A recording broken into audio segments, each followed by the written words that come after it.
Malayo pa, pero malayo na. Hanggang saan kaya ako dadalhin ng pangarap ko? Yan yung tanong na palaging tumatakbo sa isip ko. Na marahil, ganun din sa isip mo. Kasi kung titignan mo, kakaiba talaga yung ginagalawan nating mundo. Parang minsan, nagtitripan na lang tayo. Paikot-ikot na lang yung sitwasyon na paulit-ulit kang natatalo. Oo, minsan, may araw na panalo ka. Pero mas madalas pa rin yung nadedehado. May oras na gulong-gulo yung isip mo. May panahon naman na pumapabor sa gusto. Ganito siguro talaga yung ibig sabihin ng buhay. Hindi perpekto ang tempo. At lahat nakaayon lamang sa tiyempo.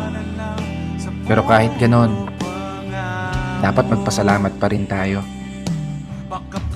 Kasi isipin mo naman, sa likod ng napakaraming beses na pagkatalo mo, eto ka pa rin, nananatiling nakatayo, sinusubukang ipanalo. Bawat laban na ikaw lang yung nakakaalam.